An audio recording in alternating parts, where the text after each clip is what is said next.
صاحب هذا البيج كعصب تحي ندي رجلي وده سبسكرايب لايك يا شير. بسم الله الحمد لله رب العالمين والصلاة والسلام على رسول الله صلى الله عليه وسلم. waxaan ku jirnaa taxaneen ku saabsanaa afareyda guusha nolosha. Maanta waxaan baranaynaa guusha dhinaca waxqabadkaaga inaad ku guulaysataa waxay leedahay afar mabda. Marka si aad u noqoto qof waxqabad leh, isweydii maxaa gaar ah oo aad qabatay? Maxaad u qabatay reerkiina? Maxaad u qabatay xaafadda degan tahay? Maxaad u qabatay magaaladaada? Maxaad u qabatay dalkaaga iyo dadkaaga? Maxaad u qabatay bini'aadamka dhan? Haddii aadan waxba tarin ama aadan waxba qaban, adiga ayaa adduunka dulsaar ku ah, sida uu horey u yiri gabayaagii reer Masar ee Mustafa Sadiq Ar-Rafici uu ku yiri haddii aadan dunida wax ku soo kordhinin, adiga ayaa dunida dulsaar ku ah. Haddaba waa maxay waxa gaarka ah ood qabatay si aad u noqoto qof waxqabad muuqda leh? Si aad u noqoto qof leh waxqabad muuqda, waxaa laga maarmaana inaad raacdid afartan mabda. Mabda koobaad, dooro majaalkaaga gaarka ah. Yacni majaalkaaga waxaan ula jeednaa xirfad gaar ah ood xoogga saartood waqtigaaga geliso. Majaal waa xirfad ama farsamada aad ku fiican tahay. Xirfad kale ama labaad haddii ay jirto ka dhigo hiwaayad, shay aad jeceshahay. Si majaalkaaga xirfadaas aad ku fiican tahay waxaa siisaa 50% waqtigaaga geli. Akhris haday tahay 50% asaga waxaad akhrinaysa ka dhig. Hadday shaqo iyo waxqabad tahay waxaad qabanayso ka shaqaynayso 50% ka dhig. Hadday calaaqaad iyo saaxiibo ay noqonayso ha noqdaan 50% dadka aad isku majaalka tihiin. Xirfadda labaad ee aad jeceshahay ku fiican tahay oo aan u bixinay hiwaayad, ayada waxaa siisaa 10% C. Marka majaalka seen ku dooranaya, seen ku garanaya majaalka aan ku fiicanahay. Saddex qodob ayaa xadeynaysa. Kow waa rabitaankaaga, adigu maxaa rabtaa? Maxaad jeceshahay? Labo, fursadaha aad heli kartid. Saddex, awooddaada. Saddexdaas arrimood ayaa waxay xadidayaan majaalka aad dooranaysid. Qodobka labaad, xadee ahdaaftaada waxqabad. Yacni hadafkaaga iyo goolkaaga waxqabad xadee. Xagee rabtaa inaad gaartid? Maxaa rabtaa inaad qabatid? Ogow hadda kala saar rajooyinkaaga iyo hadafka.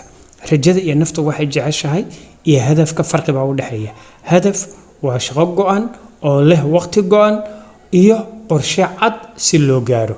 Marka deji ama samee hadaf 1 sano ah, hadaf 5 sano ah iyo mid 20 sano ah. Yacni sanadkan maxay tahay inaad qabatid? 12 bilood maxaad rabtaa inaad ku guulayso oo dhamaystirtid? 5 sano oo soo socota maxay tahay inaad qabatid? 20 sano oo soo socda maxaad rabtaa inaad qabatid oo xaqiijisid? Tusaale, hadafkaygu waa inaan sanadkan gataa beer. 5 sano gudahood waa inaan ku dhisaa guri 2 dabaq oo tusaale miisaal ma ka wadna. Ama waa inaan dhisaa isbitaal weyn, waa inaan dhisaa xero agoomeed oo qaadi karta 100 ama 200 oo agoon. Yacni qorshe deji, qorshahaasoo cad lana qiyaasi karo.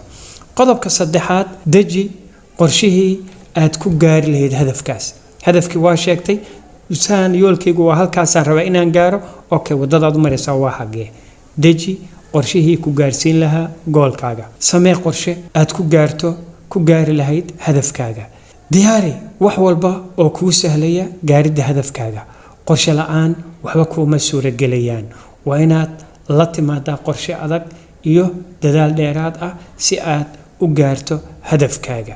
Ninka la yiraahdo Thomas Edison wuxuu yiri qofku inuu xirfad leeyahay oo hal abuur leeyahay, yacni 1% baa waxay tahay mawhiba.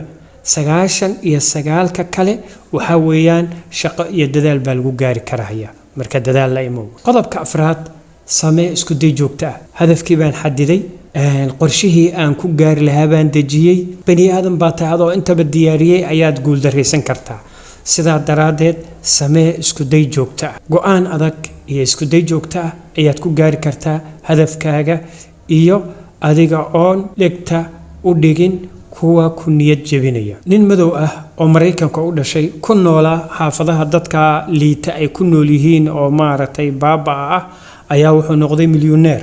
nin hantiila ayuu noqday waxay daneeyaan markii inay ogaadaan sababta guushiisa sirta ka dambaysa telefishin baa qaabilay wariya waraysi la yeeshay wuxuu ku yiri sideed ku noqotay milyaneer sideed ku noqotay ninkii wuxuu ku jawaabay waxaan milyaneer ku noqday laba shay oo kaliya ninka soo labada shay sameeyana milyaneer ayuu noqonaya wari wuxuu yiri maxay noo sheeg way fududahay wuxuu yiri midda koobaad go'aan ayaan gaaray buu yiri wari wuxuu yiri waa sahal buu go'aan in la gaaro wuxuu yiri ma sahlana buu waxaan gaaray wari go'aan ka noqosho lahayn haye midda labaad maxay tahay midda labaad wuxuu yiri waxaan sameeyay buu isku day joogta wari wuxuu yiri waa nin walba isku day kara wuxuu yiri maya buu yiri waan isku dayay buu yiri laakiin waan fashilmay kadibna waan isku dayay haddana waan fashilmay kadibna waan isku dayay waan fashilmay wuxuu yiri 26 jeer ayaan fashilmay buu yiri markii 27aad ayaan ujeedadaydii ahayd inaan milyaneer noqdo aan ku guuleysay ayuu yiri sidoo kale ninka la yiraahdo Thomas Edison oo ah ninkii ikhtiraacay nalka 261 jeer ayuu isku dayay inuu nal sameeyo oo uu ku guuldareysay markii ugu dambeysay ayuu nalka u shidmay markii la yiri 261 jeer ayaad ku guuldareysatay wuxuu yiri maya ma guuldareysane waxaan bartay buu yiri 261 dariiq oo haddii aad marto aadan waxba guul ka gaarayn inaad nal samaysid marka isku day buu sameeyay waxaad ogaataa marka ninka la yiraahdo Albert Einstein baa wuxuu leeyahay doqonnimadu waxa weeyaan inaad samaysid falkii shalay aad samaysid oo aad u samaysid sidii oo kale isla markaana natiijo cusub aad filatay macnaheedu waa maxay ninkan 261 jeer marka uu ku celinayo waxa weeyaan 261 dariiq oo kala duwan ayuu u maray si uu nal u sameeyo tijaabadii koobaad marka uu ku celinayay wadadii hore uu ka leexday jid cusub u maray midda saddexaad tii hore iyo tii labadoodii wada ka duwan buu maray midda afraad sidaas oo kale 261 jeerba wuxuu maray 261 dariiqo oo kala duwan ayuu maray marka wadadaas inaad marto ayaa la doonayaa oo ah inaad samaysid isku day joogto ah iyo inaadan ka daalin ilaahay idin barakeeyo jazaakumullahu khayran hadii casharka wax uun kaaga ziyaadeen ha iloobin inaad page-ka hadaad ku cusubtay aad tiraahdo subscribe inaad like tiraahdid iyo inaad asxaabta kale la wadaagtid jazaakumullahu khayran wassalaamu calaykum waraxmatullaahi wabarakaatu